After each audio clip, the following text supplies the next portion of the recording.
What happens when a flight attendant filled with prejudice decides to humiliate a young black teenager, assuming she's just another passenger who doesn't belong in first class? She accidentally spills a scalding cup of coffee on her lap, but she's made one catastrophic mistake. That quiet 16-year-old girl isn't just any passenger. She's the daughter of the man who owns the entire airline. This isn't just a story of bad service. It's a story of karma served at 30,000 feet, where a single act of cruelty triggers a chain reaction that exposes a toxic culture and ruins a career. The rarefied air of the Aura Airlines first-class cabin was a carefully curated symphony of hushed tones, muted luxury, and the faint, clean scent of bergamot. It was a world Zola Thompson at 16 knew intimately, yet never felt entirely a part of. She was flying solo from New York to London, a trip she'd made a dozen times. Usually her father, Robert Thompson, would be in the adjoining suite, his quiet presence a comforting anchor. But this time, a last-minute board meeting had kept him in the city, and Zola was making the journey alone to meet her grandparents. She settled into seat 2A, a plush cocoon of cream-colored leather and polished burr walnut. She had her sketchbook open on her lap, a well-worn leather-bound volume, and a set of graphite pencils. Art was her sanctuary, the one place where she could command the world into shapes and shadows that made sense to her. She was trying to capture the way the late afternoon sun splintered through the airport terminal window. A chaotic burst of light she wanted to tame on paper. That's when she first felt the eyes on her. It was a specific kind of gaze, not of simple curiosity but of appraisal. It was the look of someone trying to solve a puzzle that shouldn't exist. The owner of the gaze was a flight attendant named Brenda. She was a woman in her late 40s, with a helmet of blonde hair that seemed lacquered into place, and a smile that was technically perfect but reached nowhere near her eyes. Her movements were sharp, efficient, and broadcasted an air of proprietorship, as if she weren't just serving in the cabin, but personally owned it. "Can I help you, miss?" Brenda's voice was crisp, each word clipped. The miss was coated in a thin, almost imperceptible layer of something that wasn't respect. Zola looked up from her sketchbook. "Oh no, thank you. I'm just settling in." Brenda's eyes flickered down to Zola's attire. She was wearing a comfortable, high-quality sweatsuit from a boutique designer.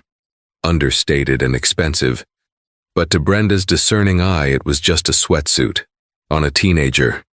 A black teenager in a suite that cost more than her monthly mortgage payment.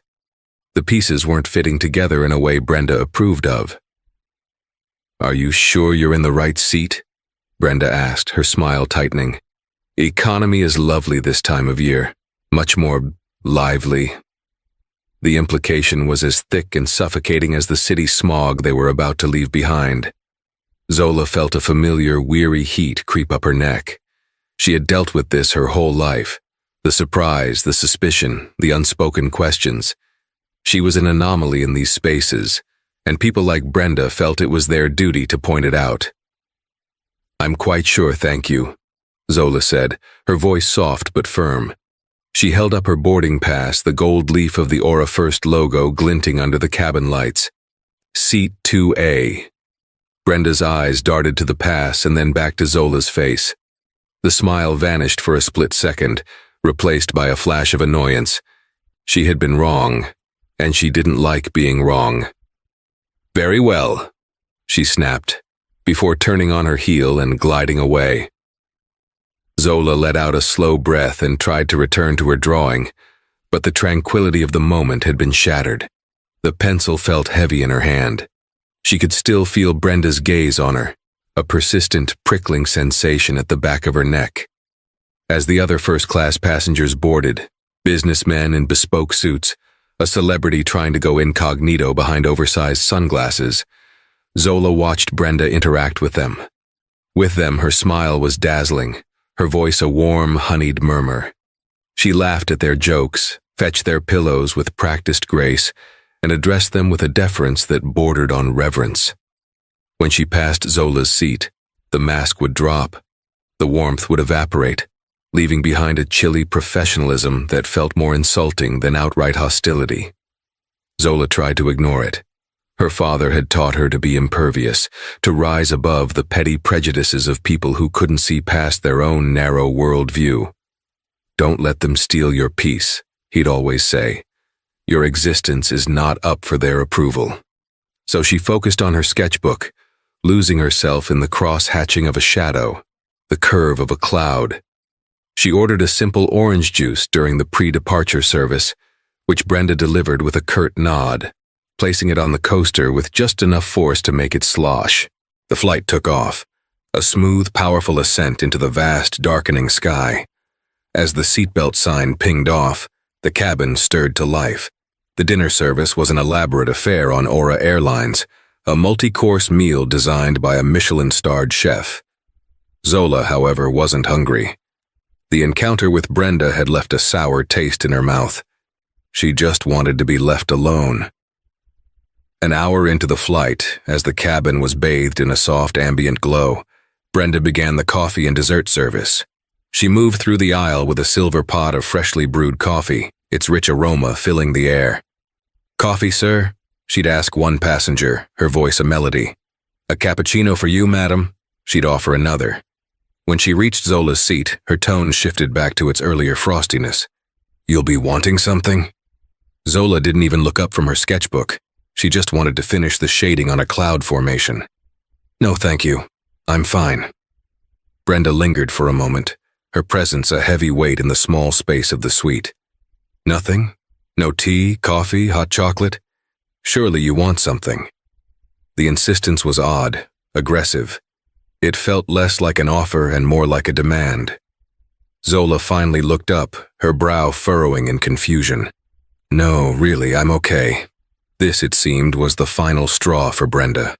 To be dismissed so casually by this girl, this child who didn't belong, who sat in silent judgment with her charcoal and paper. It was an affront to her authority, to the delicate ecosystem of the first-class cabin she policed so diligently.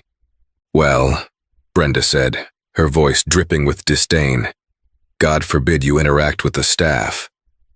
And then it happened. In a movement that was both shockingly fast and yet seemed to unfold in slow motion, Brenda stumbled. Her body lurched forward, a theatrical, unbelievable loss of balance. The silver coffee pot in her hand tilted at an impossible angle. A stream of scalding, dark liquid cascaded downwards. It wasn't a splash. It was a deluge. The coffee missed the polished walnut tray table entirely. It missed the plush carpet. It found its target with pinpoint accuracy. Zola's lap. The heat was instantaneous and searing. It was a blooming, agonizing fire that soaked through the thick fabric of her sweatpants and branded her skin. A sharp, involuntary cry of pain escaped Zola's lips. She shot up in her seat, the sketchbook tumbling to the floor, her hands flying to her legs, which were now drenched in the steaming, sticky liquid. Brenda straightened up, the coffee pot now upright in her hand. Her face was a mask of contrived shock, but her eyes, for a fraction of a second, held a flicker of something else. Something cold and triumphant. "Oh my goodness," Brenda exclaimed, her voice loud and dramatic, drawing the attention of the entire cabin. "I am so terribly sorry. The turbulence, it just knocked me off my feet." But there had been no turbulence. The plane was perfectly still, soaring through the calm night sky like a ghost. The pain was a white-hot scream that consumed Zola's entire being. It radiated from her thighs, a relentless burning throb that made her vision swim. Tears sprang to her eyes, blurring the concerned faces that were now peering over their seats. Through the haze of agony, one face was crystal clear, Brenda's. It was a carefully constructed facade of concern, but Zola had seen that fleeting glint of satisfaction in her eyes. She knew this was no accident. "Clumsy me," Brenda said with a hollow laugh, dabbing at Zola's leg with a small, ridiculously inadequate cocktail napkin. Her touch was rough, impatient. "Let's get you cleaned up." "It's burning," Zola gasped, trying to pull away from the napkin that was only rubbing the heat deeper into her skin. The fabric of her sweatpants, now soaked, was clinging to her like a second fiery skin. "It's just a bit of coffee, dear." Brenda said in a soothing, condescending tone that was more infuriating than the burn itself. A little spill. No need for hysterics. The word hysterics landed like a slap. Zola's pain sharpened into a cold, clear anger. She looked down at her lap, at the dark, spreading stain, and then up at the faces of the other passengers. She saw a mixture of pity, discomfort, and annoyance. They wanted the scene to be over. They wanted to return to their champagne and their movies. But one person was not looking away. A man in his late 60s with kind eyes and a neatly trimmed gray beard was already out of his seat in 3D. He was a retired surgeon, Dr. Aris Thorne, and he recognized the signs of a serious burn. "That's not just a bit of coffee," Dr. Thorne said, his voice calm but authoritative, cutting through Brenda's platitudes. He knelt beside Zola's seat. "That's a second-degree burn, possibly worse. The fabric is trapping the heat. She needs to get those pants off immediately, and we need to cool the area with lukewarm, not cold water. Now!" Brenda's head snapped toward him, her lips pursed in a thin, angry line. She did not appreciate being challenged. "Sir, I am a trained flight attendant. I have the situation under control." "Your training should tell you that you're making it worse," Dr. Thorne retorted, his gaze unwavering. He turned his attention back to Zola, his expression softening. "Young lady, my name is Aris. I'm a doctor. Can you make it to the lavatory? We need to get cool water on those burns as quickly as possible." Zola, shivering from shock and pain, could only nod. The thought of standing was daunting, but the thought of letting Brenda touch her again was unbearable. With Dr. Thorne's help, she managed to get to her feet. Every movement sent fresh waves of agony through her legs. She could feel the stares of the other passengers, a mixture of morbid curiosity and a desire to be anywhere else. It was a walk of shame, and she had done nothing wrong. Brenda stood by, arms crossed, her face a thunderous mask of indignation. Her performance of contrition had been interrupted, her authority usurped. She watched as another flight attendant, a younger woman named Chloe with wide, sympathetic eyes, rushed to help Dr. Thorne, fetching a bottle of water and clean cloths. Inside the surprisingly spacious first-class lavatory, the reality of the situation set in. Zola, with Chloe's gentle assistance, carefully peeled off the soaked sweatpants. The skin on her thighs was an angry, mottled red, already beginning to blister in angry patches. The sight of it made her feel nauseous. Dr. Thorne directed Chloe to soak the cloths in lukewarm water from the tap and apply them gently to the burns. "Not too cold," he instructed from the doorway, giving Zola her privacy. "We don't want to cause more shock to the tissue." The cool cloths provided a small measure of relief, a brief respite from the searing heat. Zola leaned against the cool wall of the lavatory, her breath coming in ragged gasps. Tears streamed silently down her face, tears of pain, of humiliation, of a deep, bone-weary frustration. Chloe looked at her with genuine pity. "I am so sorry," she whispered, her voice trembling slightly. "I saw what happened. There was no turbulence. I don't know why I'm so sorry." Chloe's quiet validation was a balm to Zola's raw nerves. It was a small thing, a whisper in a bathroom, but it was everything. It meant she wasn't crazy. It meant she wasn't being hysterical. After about 20 minutes of applying the cool compresses, the intense, fiery pain subsided to a dull, aching throb. Chloe helped Zola into a spare set of soft cotton pajamas from the airline's amenity kit. They were loose and didn't chafe against her tender skin.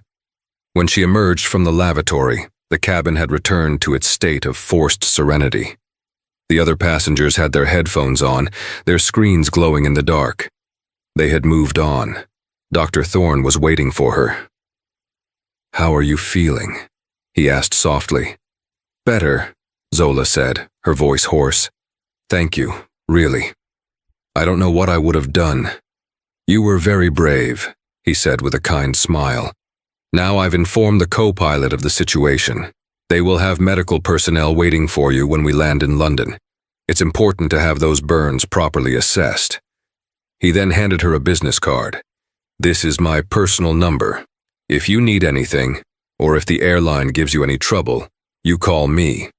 I am more than willing to provide a statement about what I witnessed. Zola took the card, her fingers closing around the crisp cardstock. It felt like a shield. Thank you, she said again, the words feeling inadequate. As she made her way back to her seat, she saw Brenda talking to the purser at the front of the cabin, her gestures animated, her voice a low, urgent murmur. Zola could guess what she was doing, spinning her own version of the story, painting Zola as a difficult, clumsy passenger, creating a narrative where she was the victim of an unfortunate, unavoidable accident. Zola slid back into her seat, wincing as the fabric of the pajamas brushed against her burns. She looked at her sketchbook, lying face down on the floor where it had fallen. The serene clouds she had been drawing felt like a memory from another lifetime. She was no longer a child drawing in a book. She was a girl who had been intentionally hurt, publicly humiliated, and then dismissed. The pain in her legs was real, but it was the other pain, the one that came from being unseen and devalued, that now hardened into something else. It wasn't rage. It was resolve. Quietly, she picked up her phone. She didn't call her father. She didn't want to worry him mid-flight. He would find out soon enough. Instead, she sent a single encrypted text message to a number she knew by heart. It was the number for her father's chief of staff, a formidable woman named Eleanor Vance. The message was simple and direct. Incident on Flight AU-102. Flight attendant intentionally caused injury. Need assistance upon landing at Heathrow. Please be discreet. She hit send. The message was delivered instantly, a silent digital arrow shot across the Atlantic. Zola then turned off her phone, leaned her head back against the soft leather of her seat and closed her eyes. She would not cry anymore. The time for tears was over. The game had changed, and Brenda, in her arrogant cruelty, had no idea of the forces she had just set in motion. The descent into London was shrouded in a thick gray morning mist. For Zola, the final hour of the flight was a blur of throbbing pain and quiet determination. She refused the breakfast service, speaking only to Chloe, the kind flight attendant, to request some more water. Brenda was conspicuously absent, having retreated to the galley, likely finalizing the official report that would paint her as a blameless professional. Zola could feel her smugness from the other end of the plane. As the plane taxied towards the terminal at Heathrow, Brenda reappeared, her composure perfectly restored. She stood near the exit, her professional smile plastered back on her face, ready to bid farewell to the first-class passengers. As Zola approached, Brenda's smile faltered for a microsecond. "I do hope you have a pleasant stay in London," Brenda said, her voice dripping with insincere sweetness. "And do be more careful next time." Zola didn't rise to the bait. She simply met Brenda's gaze with a look of unnerving calm and said nothing. She walked past her, down the jet bridge, each step a painful reminder of the burn on her thighs. She could feel Brenda's eyes on her back, confident that this insignificant, troublesome girl was now out of her life forever. At the end of the jet bridge, the usual throng of arriving passengers funneled towards immigration. But Zola was not heading there. Standing to the side, waiting patiently, were two figures who clearly did not belong in the general melee. One was a man in an impeccably tailored suit, his silver hair and air of quiet authority marking him as a senior executive. This was Nigel Hayes, the general manager of Airline's entire Heathrow operation. The other was a woman who radiated an aura of calm, formidable competence. Her dark suit was practical yet elegant, her expression sharp and intelligent. This was Eleanor Vance, her father's chief of staff, a woman who could make governments tremble with a single phone call. From her position at the aircraft door, Brenda could just see the scene unfolding. She saw the executive, Hayes, step forward with a look of deep concern. She saw him address the teenager with a level of deference he usually reserved for visiting royalty. "Miss Thompson," Hayes said, his voice laced with genuine worry, "I am so terribly sorry. We were just alerted. We have a private suite for you, and a medical team is on standby. Eleanor, it's good to see you, though I wish it were under better circumstances." Eleanor gave a curt nod, her focus entirely on Zola. "Are you all right, Zola? Your father is on a conference call with the board, but he will be calling the second he is free. He is deeply concerned." Zola finally allowed herself to relax. The mask of composure she had worn for hours began to crumble, replaced by the vulnerability of a 16-year-old in pain. "It hurts, Eleanor," she whispered. "I know," Eleanor said, her voice softening as she put a protective arm around Zola's shoulders. "We're going to take care of everything. Let's get you away from all this." They bypassed the long queues for immigration, whisked through a private channel reserved for diplomats and VVIPs. A sleek black car was waiting for them on the tarmac, right beside the aircraft. Brenda watched this all unfold, her mouth slightly agape. Her mind raced, trying to process the information. Miss Thompson. She had assumed the girl was a competition winner, or perhaps the daughter of a new money musician. But the presence of Nigel Hayes, a man she had only ever seen in company-wide video addresses, and the woman with the earpiece who commanded such authority, this was something else entirely. A cold knot of dread began to form in her stomach. She tried to dismiss it. So the girl was connected. Maybe her father was a vice president, a regional manager. It still didn't excuse her clumsiness, her sullen attitude. Brenda had filed her report. It was a masterpiece of corporate fiction. It detailed a sudden, unexpected jolt of turbulence. It mentioned a passenger who was not paying attention, with her legs stretched into the aisle, creating a tripping hazard. It noted her own quick professional response. It was her word against a moody teenager's. She felt secure, but as the black car carrying Zola sped away across the tarmac, leaving Nigel Hayes standing there, his face grim as he spoke into his phone, Brenda's confidence began to fray. She had a sudden vivid memory of the look in the girl's eyes as she left the plane. It wasn't anger. It was something far more terrifying. It was certainty.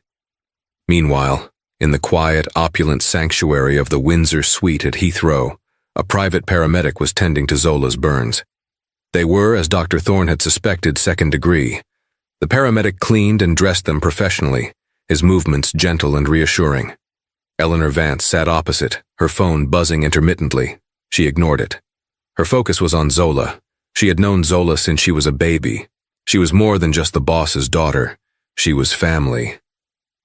"The purser on your flight, a man named David, has already corroborated your story," Eleanor said calmly, once the paramedic had finished.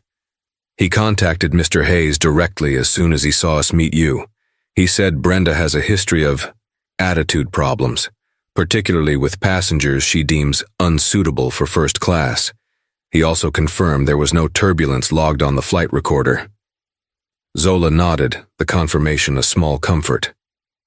"Dr. Eris Thorne also called," Eleanor continued. "He left a message for your father, a very detailed, very angry message. He described Brenda's actions as deliberate and malicious. He's a highly respected surgeon. His word carries weight." The door to the suite opened and Nigel Hayes entered, his face pale. He was holding a tablet. "Eleanor," he said, his voice strained, "we have the report Brenda filed." He handed the tablet to her.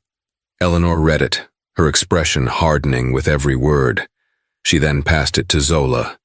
"You should see this." Zola read the fabricated account, the turbulence, the tripping hazard, the implication that she was somehow at fault for being scalded. It was so brazen, so completely divorced from reality, that for a moment she felt a wave of disbelief.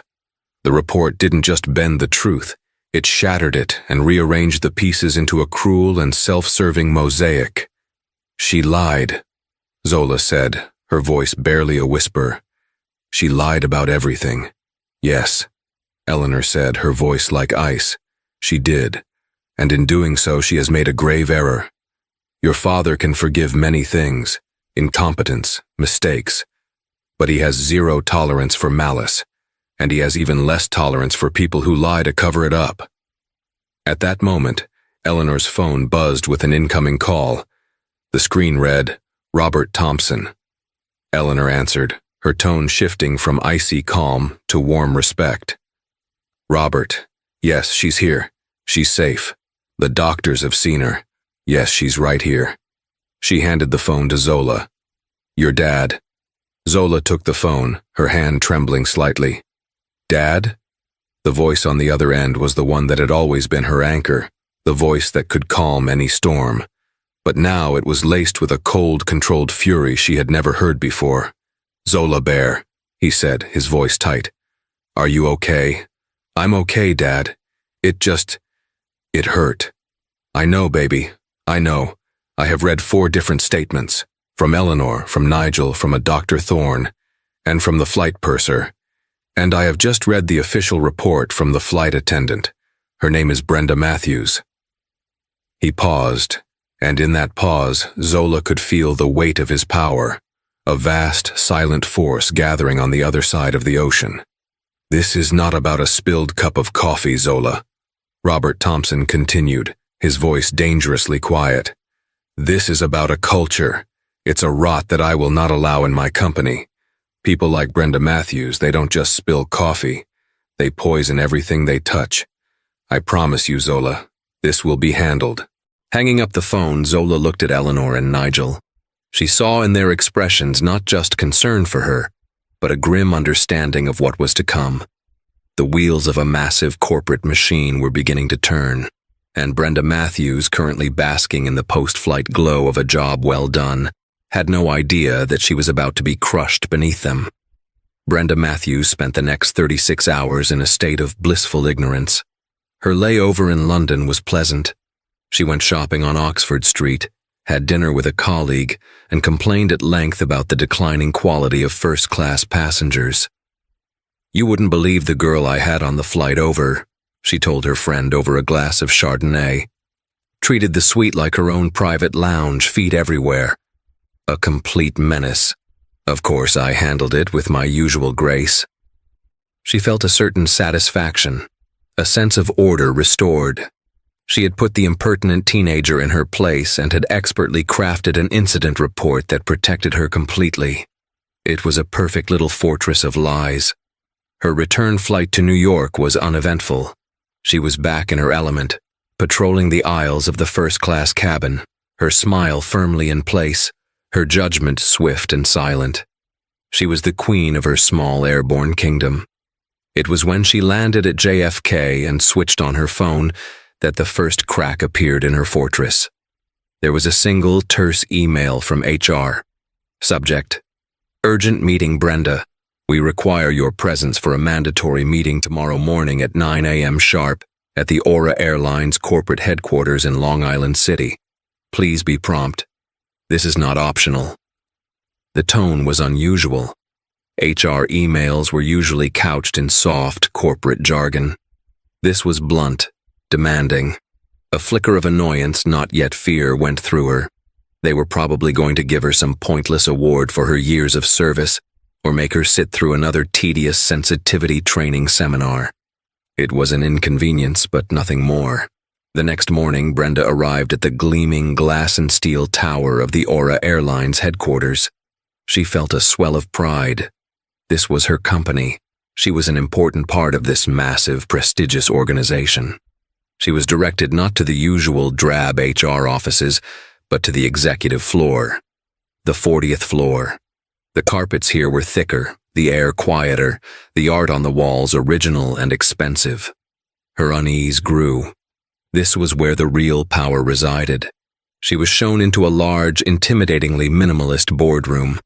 A long, polished mahogany table dominated the room, with sweeping views of the Manhattan skyline. At the table sat 3 people. One was her direct supervisor, a harried-looking woman named Maria. The second was the vice president of in-flight services for North America, a stern, impeccably dressed man named Arthur Kensington. Brenda had only seen him on stage at company events. The third person was Eleanor Vance. Brenda didn't know who she was, but she recognized the aura of power instantly. Eleanor sat perfectly still, a slim folder on the table in front of her, her gaze sharp and analytical. "Brenda, thank you for coming," Arthur Kensington began, his voice devoid of warmth. "Please have a seat." Brenda sat, the plush leather chair feeling more like an interrogation seat. "We're here to discuss an incident on flight AU-102 from New York to London 2 days ago," Kensington continued. "An incident involving a passenger in seat 2A. We have your report." He gestured to a tablet on the table. Brenda's confidence returned. This was her turf. "Ah, yes, the clumsy girl. A very unfortunate situation. As I detailed in my report, the aircraft experienced some unexpected chop, and the passenger—" "Stop," Eleanor Vance said. Her voice was quiet, but it cut through Brenda's speech like a shard of glass. It was the first time she had spoken, and the entire room seemed to snap to attention. "Let's not waste any more time with fiction." Brenda stared at her, stunned into silence. Eleanor opened the folder in front of her. "The flight data recorder for AU-102 shows that from the moment of takeoff until the initial descent into Heathrow, there was not a single moment of turbulence recorded. Not a single jolt. The flight was, according to the captain's log, as smooth as glass." Brenda's mouth went dry. The foundation of her fortress had just been obliterated. "Furthermore," Eleanor continued, her eyes locked on Brenda's, "we have a statement from the flight purser, David Chen. He states that he observed you behaving in a hostile and unprofessional manner towards the passenger in 2A throughout the flight. He also states that he saw you lurch deliberately towards her." "He's lying," Brenda blurted out, her voice suddenly shrill. "He's always had it in for me. He's just trying to make trouble." Eleanor raised a perfectly manicured eyebrow. "Is he? Then perhaps you can explain the testimony of our third witness. A Dr. Eris Thorne, a passenger in seat 3D, a distinguished cardiothoracic surgeon with an impeccable reputation. He describes your actions not as an accident, but as a shocking and malicious act of assault on a minor. He details how you intentionally and with considerable force poured scalding coffee onto the young lady's lap. He also notes your callous and dismissive attitude in the aftermath." Brenda felt the walls of the room closing in. Her heart was hammering against her ribs. Assault? Malicious? These words were being used in relation to her. It was preposterous. "This is ridiculous," she stammered, looking from face to face, searching for an ally. Maria, her supervisor, stared down at the table, refusing to meet her eyes. Arthur Kensington looked at her with undisguised contempt. "I am a dedicated employee of 22 years, Brenda cried, her voice cracking. "I have a perfect record. This is a witch hunt. That girl was a problem from the moment she boarded. She was disrespectful, sullen, she tripped me. She probably did it on purpose, hoping to get a payout. She was grasping at straws, throwing anything she could at the wall, hoping something would stick. But her desperate accusations only served to dig her hole deeper." Eleanor Vance listened to the outburst with a look of profound disappointment. When Brenda finally ran out of steam, her chest heaving, Eleanor spoke again, her voice now laced with a weary sadness. "You know, Brenda," she said softly, "we had hoped even this morning that there might have been some misunderstanding, that perhaps you had a bad day, that you would come in here, show some remorse, and tell the truth. But this is worse than we thought." She slid a photograph across the polished table. It was a clinical medical photograph of Zola's thighs. The skin was a raw, angry landscape of red and purple, with weeping blisters the size of coins. It was undeniable, graphic proof of the severity of the injury. Brenda recoiled as if she had been slapped. The sight of the burns, the real, tangible consequence of her actions, momentarily silenced her. "This is the little spill you described in your report," Kensington said, his voice dripping with scorn. "This is the result of your professionalism. You not only injured a child, you then systematically lied about it at every turn, and in doing so, you have implicated this entire airline in your disgusting behavior." Brenda was unraveling. The smug confidence she had worn like armor was gone, stripped away layer by layer until all that was left was a raw, panicked fear. "Who is this girl?" she whispered, a dawning horror in her eyes. "Who is she that you would all turn on a loyal employee like this?" Eleanor Vance leaned forward slightly. The moment had come. the final devastating blow. "Her name is Zola Thompson," Eleanor said, her voice clear and precise. The name meant nothing to Brenda. It was just a name. She looked at Eleanor, her expression a mixture of confusion and defiance. Eleanor let the name hang in the air for a moment before delivering the coup de grace. "And her father," she continued, "is Robert Thompson, the founder, CEO, and majority shareholder of Airlines." The world stopped. For a full 10 seconds, Brenda did not move. She simply stared at Eleanor, her brain refusing to compute the information. It was impossible. It was a joke, a nightmare. Then the realization hit her. Not like a wave, but like a physical impact, a punch to the gut that knocked all the air from her lungs. The girl in the sweatsuit, the quiet teenager with the sketchbook, the daughter of Robert Thompson. The color drained from Brenda's face, leaving it a pasty, sickly gray. Her carefully constructed world, her career, her entire sense of self-worth crumbled into dust in that single horrifying moment of clarity. She saw it all. The condescending questions, the sneer, the deliberate stumble, the triumphant glint in her own eyes as the coffee fell. She hadn't just been cruel to a passenger. She had performed an act of malicious aggression against the daughter of the man who owned the sky she flew in. A low, guttural sound escaped her throat, a noise of pure animal despair. The reckoning was here, and it was far more terrible than she could ever have imagined. The silence in the boardroom was absolute, broken only by the sound of Brenda's own ragged breathing. The name, Robert Thompson, reverberated in the space, an invisible shockwave that had shattered her reality. The face of the quiet girl in 2A swam before her eyes, no longer sullen and insignificant, but now overlaid with the phantom image of the billionaire CEO whose face graced the cover of Forbes and Fortune. "No," Brenda whispered, shaking her head in frantic denial. "No, that's not possible. She was—" She couldn't finish the sentence. She was black. She was young. She was wearing a sweatsuit. The ugly, unspoken prejudices that had fueled her actions now seemed like suicidal admissions of her own blindness. Arthur Kensington slid a single sheet of paper across the table towards her. It was her termination letter. "Your employment with Airlines is terminated, effective immediately," he stated, his voice cold and final. "You will be escorted from the building. Your final paycheck will be mailed to you. You are to have no further contact with any employee of this airline."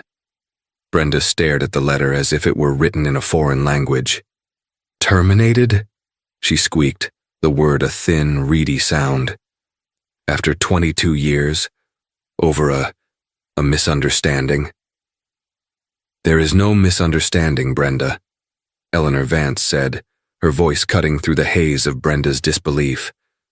"Let me be crystal clear about what has happened here. You racially profiled a passenger.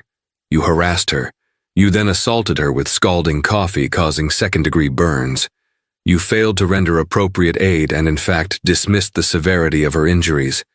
You then filed a fraudulent report, lying to your superiors and to this company. You perjured yourself in a corporate investigation. And to top it all off, you have shown not a single shred of remorse. You have shown only arrogance and deceit." Eleanor leaned back in her chair. The who is irrelevant. Robert Thompson was adamant about that. He said, "I don't care if she was my daughter or the daughter of a janitor. The what is what matters. Your actions were a betrayal of every principle Airline stands for. You are a liability. You are a danger to our passengers. You are a poison we are cutting out." The finality of it was suffocating. Brenda's mind, which moments before had been a whirlwind of panic, now went numb. She felt strangely detached, as if she were watching a movie about someone else's life falling apart. "But my pension," she stammered, the practicalities of ruin starting to seep in. "My flight benefits. My whole life is this airline." "You have forfeited it," Kensington said flatly. "Your actions constitute gross misconduct. There will be no pension payout beyond your statutory minimum. Your benefits are cancelled. As of this moment, You are no longer an employee of this company." He then added the final crushing blow. Furthermore, a full report of this incident, including the verified testimony of Dr. Thorne and the purser and your falsified report, will be placed in your permanent record.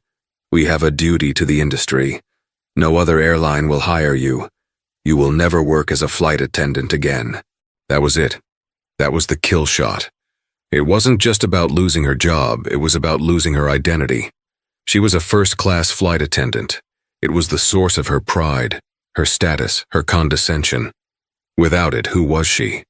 Just a middle-aged woman with a mortgage and a helmet of hair. Brenda finally broke.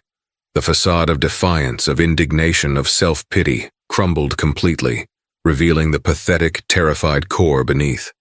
A sob tore from her throat, raw and ugly. "Please," she begged, the word mangled by tears. She looked at Eleanor, her eyes pleading. "Please, I'll apologize. I'll do anything. I'll write a letter. I'll pay for her medical bills. It was a mistake. A terrible, terrible mistake. I wasn't thinking." "You were thinking," Eleanor countered, her voice unyielding. "You were thinking that she didn't belong. You were thinking you could get away with it. You made a calculation and you were wrong. The time for apologies was on that airplane, when you were mocking her pain. It is far, far too late for that now." Eleanor stood up, a clear signal that the meeting was over. "Security will show you out." Two uniformed security guards, who had been waiting discreetly outside the door, entered the room. They didn't touch her, but their presence was an undeniable force guiding her to her feet. As Brenda was led from the boardroom in a daze, she passed a large, framed photograph on the wall.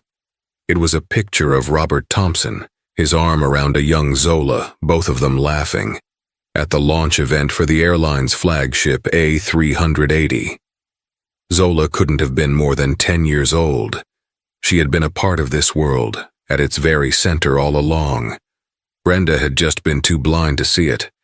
The walk through the corporate office was a blur of shame. The faces of her former colleagues swam past her, their expressions a mixture of curiosity and pity. The news would travel through the company like wildfire. The story of the flight attendant who was fired by the CEO himself. She would become a cautionary tale, a ghost in the corporate machine. When she finally stumbled out onto the street, the bright morning sun felt like an assault. The world was still moving. Cars were honking. People were rushing to work. But her world had stopped. She was in a free fall, with no parachute and no ground in sight. She thought of her meticulously crafted life, her sense of superiority, her carefully maintained position. It had all been built on a foundation of prejudice and pride. And all it took was one quiet 16-year-old girl with a sketchbook to knock it all down. The karma was not subtle. It was not a gentle lesson. It was a brutal, swift, and total annihilation of the life she had built. It wasn't just that she had lost her job. It was that she had been so thoroughly, so completely, and so publicly unmasked. The world now saw her not as the polished professional she pretended to be, but as the ugly, cruel person she truly was. And that was a stain that no amount of time could ever wash away. A month after the incident, Zola found herself once again slicing through the stratosphere, encased in the familiar luxury of an Aura Airlines first-class suite. This time, however, everything was different. The air, once a comfortable blanket, now felt charged with memory. Her father sat across from her, his presence a quiet mountain of support, yet Zola felt a strange, new distance, not from him, but from the person she had been before Flight AU-102. The burns on her thighs had healed into a delicate network of faint, silvery lines, visible only in certain light. They were a permanent, subtle map of the event, a physical reminder of a wound that had gone far deeper than the skin. Every slight bump of turbulence, every chime of the cabin call button, sent a faint, ghostly echo of anxiety through her. She had insisted on this flight. She needed to know if she could reclaim this space, or if it would forever be haunted by the ghost of Brenda's smug, hateful face. A new flight attendant, a man with warm eyes and a gentle demeanor named Marcus, approached their suite. "Miss Thompson, Mr. Thompson, can I get you anything before the meal service?" Zola felt a reflexive flinch, a tensing in her shoulders. She watched her father's eyes flicker towards her, gauging her reaction. Taking a slow breath, she forced herself to meet Marcus's gaze. "I'd love a sparkling water with lime, please," she said, her voice steadier than she expected. "Of course," he said with a genuine smile, a world away from Brenda's lacquered counterfeit. When he left, her father spoke, his voice low. "Are you all right, Zola Bear?" "I think so," she admitted, tracing the grain on the polished walnut table. "It's just strange, being back here. I keep thinking about her." She finally looked at him, the question that had been brewing in her mind for weeks finally surfacing. "Dad, if it hadn't been me in that seat, would you have done all this?" It was the question that hung over everything, the uncomfortable, necessary question of privilege. Robert Thompson didn't answer immediately. He stared out the window at the endless blue, the curvature of the earth a thin line in the distance. "I want to give you the easy answer, Zola," he began, his voice heavy with introspection. "I want to say, of course I would have, but that wouldn't be the whole truth. The truth is I built this company to be the best. I thought excellence in service and cutting-edge engineering was enough. I was wrong." He turned back to her, his gaze intense. "Your being in that seat, it didn't create the problem. It just dragged it from the darkness of the galley into the light of my office. It forced me to see a rot I had been blind to. Your pain, Zola, became the lens through which I could finally see the sickness in my own company. Would I have launched a multi-million-dollar, top-to-bottom cultural overhaul for a stranger? Maybe not. I would have had the employee fired, sent an apology, and considered the matter closed. But because it was you, my daughter, I didn't just see a problem to be solved. I felt it, and that forced me to look for a cure, not just a bandage." He leaned forward, his powerful hands resting on the table. "This isn't about punishing one woman anymore. This is about honoring you. It's about making sure that no one ever again feels the way you felt on that flight. Not in my company, not on my watch." Zola felt a weight lift from her chest. It wasn't the answer a press release would give. It was the truth, complex and imperfect. Her experience had been the spark, but he was determined to make the fire warm everyone. He slid a tablet across the table. On the screen was a detailed proposal for the Aura Cares initiative, a new training program being rolled out company-wide. It used VR simulations to place employees in challenging scenarios, teaching empathy, de-escalation, and unconscious bias recognition. There was a photo of a young, diverse group of new hires in a classroom, engaged and attentive. "That's the first graduating class of the new program," Robert said. "The lead trainer is a woman named Chloe. Your purser recommended her, said she showed incredible grace under pressure." Zola smiled, a real, unburdened smile. The ripple effects of that horrible day were not all dark. Meanwhile, in a harshly lit supermarket in a drab Ohio suburb, Brenda Matthews was having a very different kind of day. The crisp, tailored uniform of Aura Airlines had been replaced by a cheap polyester vest that smelled faintly of stale popcorn. The gentle hum of the Rolls-Royce engines was now the incessant, jarring beep of her checkout scanner. Her life had imploded with breathtaking speed. Her termination for gross misconduct meant she had lost her pension, her flight benefits, and her reputation. The industry had blacklisted her. Unable to afford her mortgage, she had sold her home at a loss and fled to the anonymity of the Midwest, moving in with a sister she hadn't spoken to in years. Her world had shrunk from the glamorous expanse of the globe to the 10-foot space behind her register. The sense of superiority that had been her lifeblood had curdled into a permanent low-grade bitterness. Every customer was an annoyance, every crying child a personal affront. A woman slammed a carton of milk onto the conveyor belt. "Can you hurry it up? Some of us have places to be." Brenda felt the familiar hot flash of indignation, the condescending tone, the assumed importance. A year ago, she would have annihilated this woman with a single, icy look. She would have smiled her dead-eyed smile and made her feel small and insignificant. Now she just looked down. "Sorry," she mumbled, her fingers fumbling with the barcode. She was haunted. At night, she dreamed of the boardroom, of Eleanor Vance's cold, disappointed eyes, of the photograph of a laughing Robert and Zola Thompson on the wall. The karma wasn't just that she was scanning groceries. The karma was that she was invisible. She, who had judged and dismissed so many, was now the one who was looked through, a faceless functionary in a cheap vest. That evening, exhausted and reeking of cleaning fluid, she sat in her sister's cramped living room. A news report came on the television. It was a segment on corporate responsibility, highlighting Aura Airline's revolutionary Culture of Care initiative, which had just won a prestigious business ethics award. There was Robert Thompson accepting the award, talking about integrity and respect. He mentioned a recent incident that served as a powerful catalyst for change. Brenda stared at the screen, her knuckles white as she gripped a glass of cheap wine. They were celebrating. They had taken her ugliness and spun it into gold. They had turned her personal, vicious act of cruelty into a public relations triumph. A strangled, guttural sound escaped her lips, a noise of pure, impotent fury. She hurled the wineglass at the television. It shattered, leaving a spiderweb of cracks across Robert Thompson's smiling face as red wine dripped down like blood. But it changed nothing. She was just a bitter woman in a dark room, screaming at a ghost. The landing in New York was as smooth as glass. As Zola gathered her things, she found her sketchbook, which had remained unopened on the seat beside her for the entire flight.